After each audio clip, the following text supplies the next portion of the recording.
Hello everyone and welcome to the channel of AJ Classes. So students, today in this video we are going to learn Sundari chapter के question answer.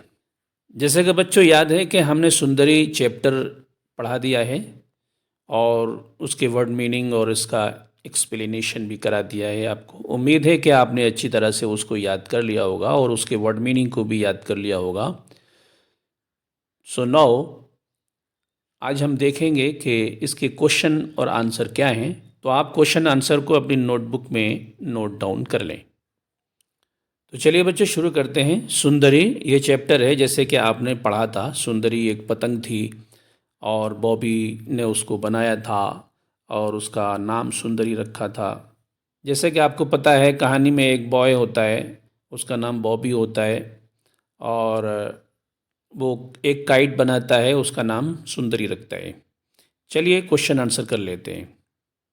Reading is fun. Question number 1, who made Sundari? Sundari को किसने बनाया? Bobby made सुंदरी, यानी बॉबी ने सुंदरी को बनाया। Question number 2 देख लेते हैं।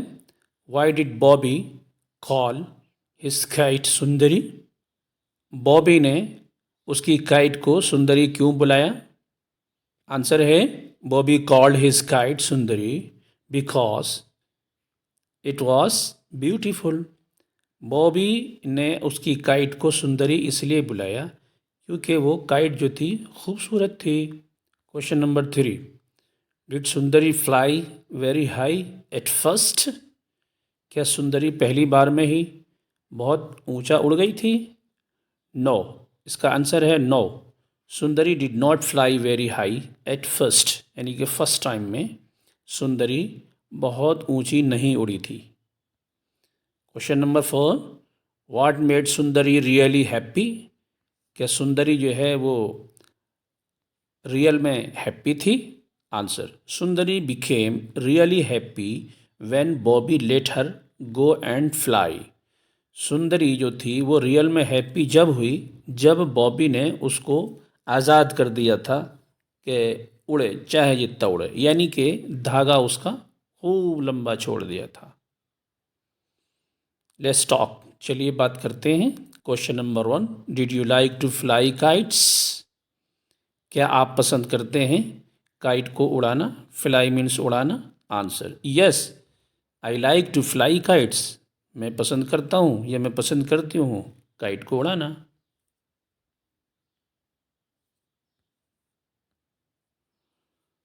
Who helps you to fly kites?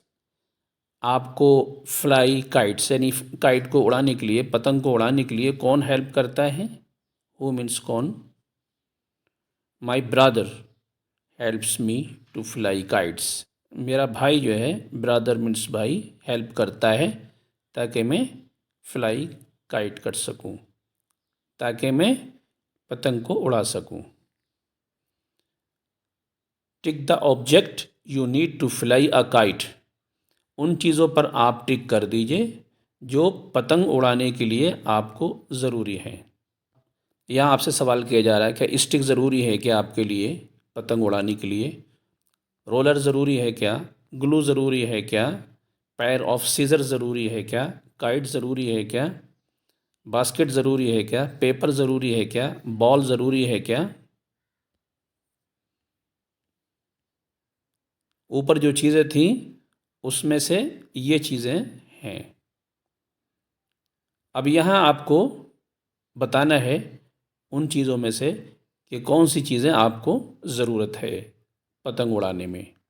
किन चीज़ों की ज़रूरत है आपको पतंग उड़ाने में? तो देखिए इसका आंसर है रोलर। इसमें इसकी आपको ख़ास ज़रूरत होती है क्योंकि इसमें आप धागा लपेटते हैं। धागा लपेटने के बाद ही पतंग उड़ाई जा सकती है। अगर आप धागा नहीं लपेटेंगे तो धागा जो है इधर उधर फंस जाएगा और गांठें लग जाएंगी उसमें, जिसकी वजह से आप पतंग नहीं उड़ा सकते।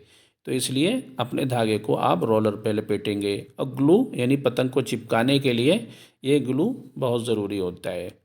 पेयर ऑफ सीज़र यानी कि ये भी आपको ज़रूरी होगा ताकि आप पतंग बनाने के लिए पेपर को काट सकें चारों तरफ से बराबर से।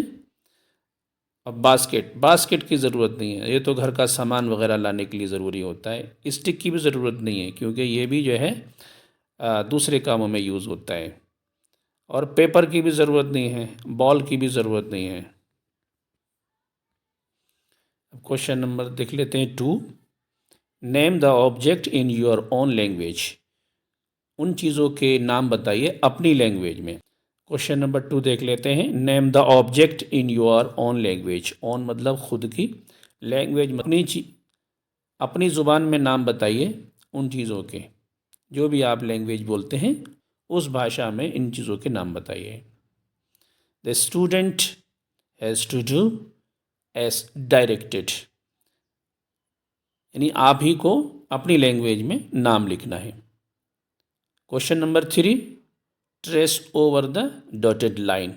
नीचे हम कुछ चीज़ें दे रहे हैं, आप उसको ट्रेस करिए अपनी पेंसिल के साथ। देखिए ये चीज़ें हमने आपको दी हैं, आप इनको क्या करिए, अपनी पेंसिल से अपनी आंसर शीट में इसको ट्रेस करिए।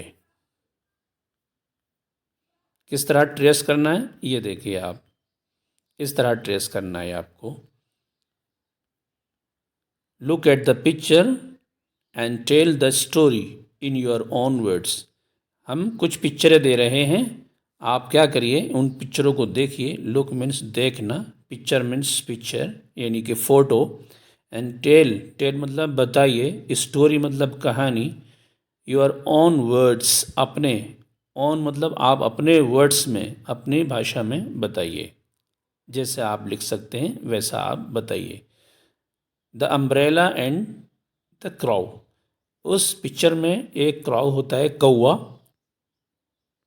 और एक अम्ब्रेला होता है यानी छाता। ये छाता हो गया आपका। तो ये दोनों होते हैं, वो क्या स्टोरी है आप अपने वर्ड्स में बताइए। देखिए ये अम्ब्रेला है और ये लड़की है। अब क्या होता है, कौवा जो है वो अम्ब्रेला छीन कर ले जाता है और लड़की बेचारी ऐसे ही रह जाती है। पिक्चर नंबर 2 देखिए, ये देखिए कौवा डंडी पकड़ करके अम्ब्रेला की ले जा रहा है और ट्री पर उल्टा टांग देता है उसको, फिर उसमें अपने बच्चे वगैरह रख लेता है। देखते हैं आंसर क्या है।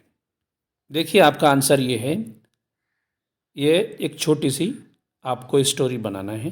किस तरह से, होल्डिंग एन अम्ब्रेला, अम्ब्रेला पकड़े हुए, होल्डिंग मतलब पकड़ना, अ लिटिल गर्ल छोटी सी बच्ची, वॉस वॉकिंग, वॉकिंग मतलब जा रही थी, इन द रेन बारिश में जा रही थी, आफ्टर सम टाइम कुछ देर के बाद, the wind blue heard, wind जो थी यानी हवा जो थी, ब्ल्यू मतलब तेज चली, हार्ड मतलब बड़ी तेज चली, अ क्राउ केम, कौवा जो है वो आया, एंड ग्रैब्ड, ग्रैब्ड मतलब holding, holding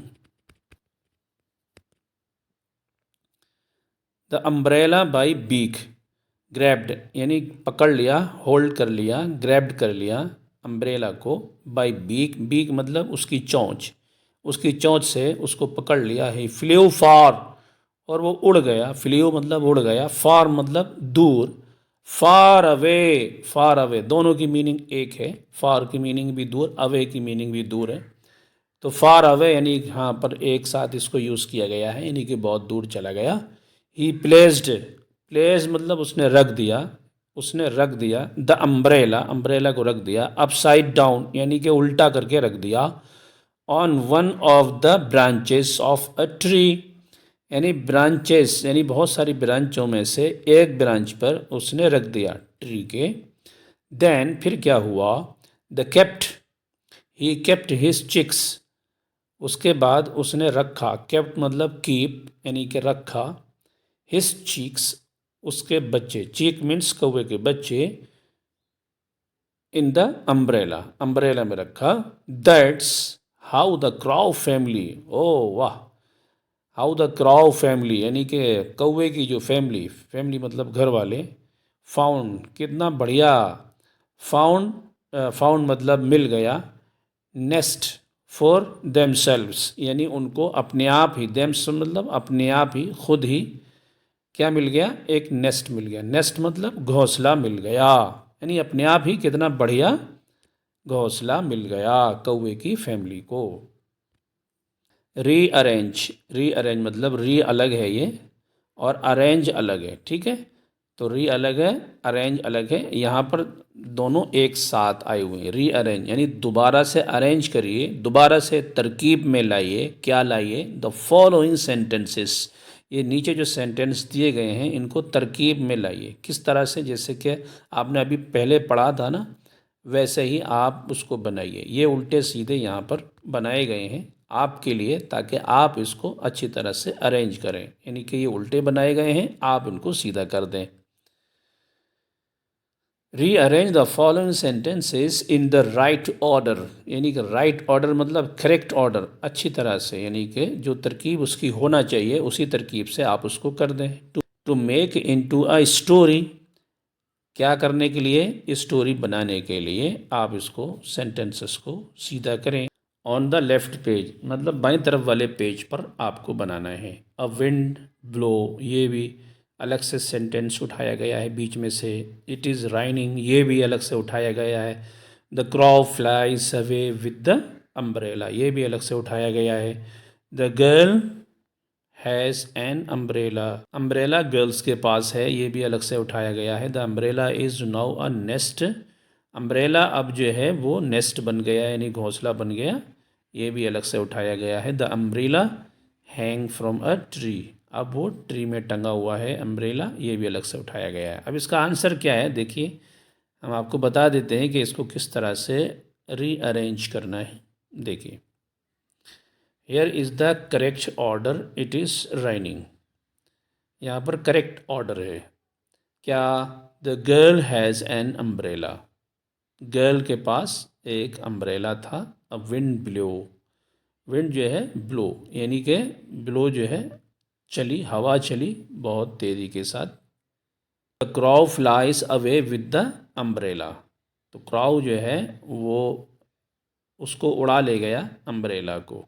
the umbrella Hanks from a tree, umbrella टांग दिया ट्री में। The umbrella is now a nest, umbrella जो है अब नेस्ट बन गया। क्वेश्चन थ्री देख लिए। नाउ से द स्टोरी इन इंग्लिश, अब जो है आप एक स्टोरी सुनाइए इंग्लिश में using the words rain, wind, crow, nest, is, has, blows, flies, यानी एक ऐसी स्टोरी सुनाइए जिसमें रेन वाला वर्ड हो, जिसमें विंड हो, जिसमें क्रॉव हो, जिसमें नेस्ट हो, इज़ हो, हैज़ हो, ब्लोज हो, फ्लाइज हो। इस तरह की एक और स्टोरी बना करके आप सुनाइए। The student has to do as directed, स्टूडेंट के लिए ज़रूरी है कि वो ऐसा करें जैसे कि उनको डायरेक्ट किया गया है, बताया गया है। लेट्स रीड एंड राइट, चलिए हम पढ़ते हैं और लिखते हैं। क्वेश्चन नंबर 1, आपको पेंसिल से अपने ट्रेस करना है, क्राउ को, गर्ल को, नेस्ट को, यहाँ भी वही है। इसी तरह से पूरे पेज को आपको करना है। देखिए किस तरह करना है आपको, इस तरह करना है, ऐसे बनाना है बड़ी सफाई के साथ, टेढ़ा मेढ़ा ना हो पाए, बड़ी अच्छी तरह से आराम से अकेले में बैठकर आपको इन वर्ड्स को ट्रेस करना है।